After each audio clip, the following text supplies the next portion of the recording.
支聯會發起悼念6·4遊行，部分示威者其後去到中聯辦衝出路面抗議，場面一度混亂。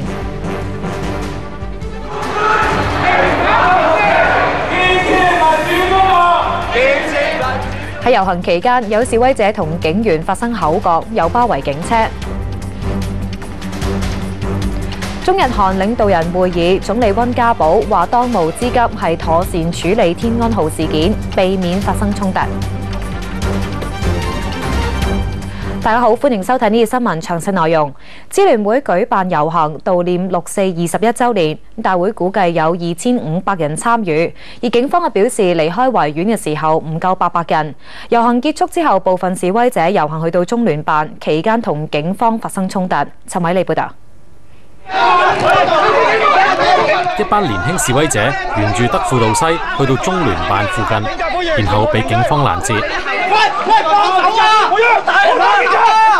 警方要求佢哋去干諾道西嘅門口，但有人不滿。有人嫌示威區太遠，衝出馬路，突破警方防線。有示威者就想搶走警方嘅鐵馬，情況混亂。下晝5點幾，幾十名示威者轉移陣地去到西環中聯辦，但就被警方鐵欄攔住去路。示威者同警方對峙，有人就要求警方開路，亦有人坐喺干諾道西馬路上邊靜坐抗議。最後警方勸喻下，示威者獲分批去到中聯辦門口繼續示威。Now 寬頻電視記者陳偉利報導。喺中聯辦門外嘅示威者仍然都未肯離開啊！而警方早前就將所有嘅示威者趕返去行人路。我哋記者羅文俊一直都喺現場啊！嗱，羅文俊見到示威者嘅情緒都幾激動啊！係啦，而家咧現場所見呢，就係示威者嘅情緒都相當之激動㗎。咁佢頭先呢，就爬上咗警方嘅鐵馬上邊啦，不斷揮動佢手上嘅遮啦。咁嗰把遮呢，就印有咗呢個平反6·4嘅字眼㗎。咁佢不斷高叫口號啦，要求中央政府啦平反6·4啦。咁經過警方多次嘅勸喻之後呢，佢都唔願意落翻嚟㗎。咁佢嘅行動呢，引起咗其他示威者咧都想擒上去警方嘅鐵馬度示威，咁咧而家咧佢仍然係同警方對峙緊嘅，仍然係唔肯落嚟，咁高叫口號噶。咁剛才咧有部分嘅示威者咧就突破咗警方嘅防線啦，衝出咗馬路度抗議示威。咁咧經過警方多次嘅勸喻之後咧，咁其實咧警方喺7點9已經係採取清場行動㗎啦。咁佢哋手拖手咧，以人鏈嘅方式咧，將啲示威者咧逐步咁樣咧推返入去中聯辦隔離大廈嘅行人道上面㗎啦。即係我哋睇翻最新嘅情況啦。咁而家個示威者仍然係企喺度高叫口號啦，唔願意落翻嚟㗎。係咪所有嘅示威者同埋傳媒現時咧都係喺行人路上面㗎？係啊，其實警方7點9清場之後咧，其實所有嘅示威者同埋記者咧都已經係翻入去行人路㗎啦。咁而家咧主要嘅大部分嘅示威者咧都集中咗喺現場畫面所見企咗喺鐵馬上面嘅示威者嘅附近嘅範圍嗰度嘅。就你現場所見咧，現時咧仲喺中聯辦門外嘅示威者人數究竟有幾多？咁見到有好多嘅傳媒啦。嗱，示威人數有幾多啦？其實咧示威人數咧同一開始咧應該係差唔多到嘅，大約有70-80人到啦。咁除咗喺現場所見中聯辦隔離大廈呢個範圍之外咧，其實咧有另外有一部分嘅示威者咧仍然係企喺中聯辦嘅正門外面係等候住嘅。好啊，唔該晒羅文俊呢就喺現場嘅報導啊。同你傾到呢一度先啊！而喺遊行期間呢，由於警方尋日阻礙支聯會嘅活動，示威人士同警員之間嘅關係緊張，多次發生口角，更加有警車被包圍。陳曉容報道。同一句口號再次響徹香港街頭，同一樣嘅路線，龍頭嘅橫額數字已經變成21週年。BB 呱呱落地，經過21年已經成為成年人。除咗平反6·4，遊行人士仲希望釋放內地維權人士劉曉波。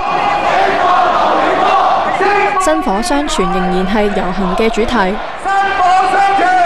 有小朋友3歲開始跟父母遊行，而家都已經10歲。出嚟抗議又唔會有咩不差啦，跟住政府就殺咗佢咧，即係佢哋好無辜咯。但係嗰陣時你未出聲，因為我爹哋話俾我聽。亦都有人話希望下一代明白8、9、6、4嘅真相。佢都係咁樣問我嘅。我諗好簡單啫。我哋點解要遊行啊？因為政府乜嘢啊？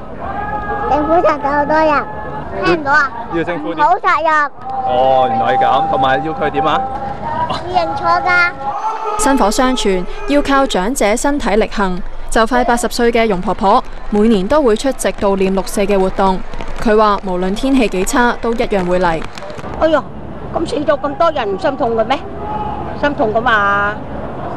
燭光晚會我去20年啦，今年去埋21年啦。行雷閃電呢，回歸嗰年啊，個遮啊上邊啊亂亂淋淋，我哋記者啦都企喺把遮，都去燭光晚會咯。市民就帶備雨具嚟遊行。天公不造美，成個遊行過程啦都斷斷續續咁落住雨。咁不過呢，市民呢都堅持行足全程，好少人中途離隊。警方星期六攞走民主女神像，令到遊行人士同警方嘅關係特別緊張。我哋尊重你係警察。有示威者更加嘗試阻住警車嘅去路。攞車，俾架車走啦！架車喺度做咩啫？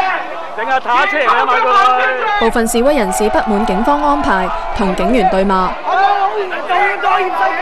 最終由支聯會義工勸阻，並冇發生衝突。警方話喺維園出發嘅時候唔超過800人，支聯會就公佈大約有2500人參與遊行，又相信6、4當晚嘅集會同去年一樣逼爆維園。大部分嘅遊行人士響應支聯會嘅呼籲，去到政府總部嘅廣場集會之後和平散去。鬧寬頻電視記者陳曉蓉報導。而患上肺癌嘅支聯會主席司徒華亦都有參加遊行之前嘅集會。佢話警方沒收民主女神像係政治打壓，係打矛波。陳偉利報導。做咗幾次化療嘅司徒華，今年亦都有出席6、4遊行嘅集會。佢坐住輪椅出席，台上佢手持迷你版嘅民主女神像。期間雨越落越大。司徒華上台發言，再次批評星期六警方喺銅鑼灣對支聯會紀念6、4活動清場係政治打壓。曾蔭權發明咗一個名詞叫做起錨，我將佢第2個字改一改，叫做起矛。佢開始打矛波啦，對支聯會嘅打壓就係矛波。佢要求警方將民主女神像同6、4浮雕歸還俾支聯會，又指警方行動係可恥。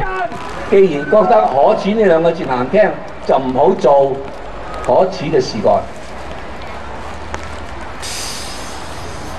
我哋而家要大聲一啲嗌，等佢聽到，等到佢覺得更加難受。政治檢控可恥，政治檢控可恥。原先司徒華話會坐輪椅遊行到灣仔修頓球場，但由於一直落大雨，佢喺集會之後離開維園就坐上7人車離開，然後去到政府總部參加集會。鬧寬頻電視記者陳偉利報導。至於支聯會副主席李卓人就話，聽日會約見警務處長鄧景成，假如未能夠攞返民主女神像，會發動示威者包圍警署。我哋一定要將個民主女神像咧喺6月4號燭光晚會咧係樹立翻起上嚟嘅，所以我哋嘅俾佢嘅最後通牒咧，如果係6月3號我哋都係攞唔翻個民主女神像嘅話咧，我哋6月3號係會發動支聯會嘅支持者同埋所有市民咧係去包圍北角警署，去攞翻呢個民主女。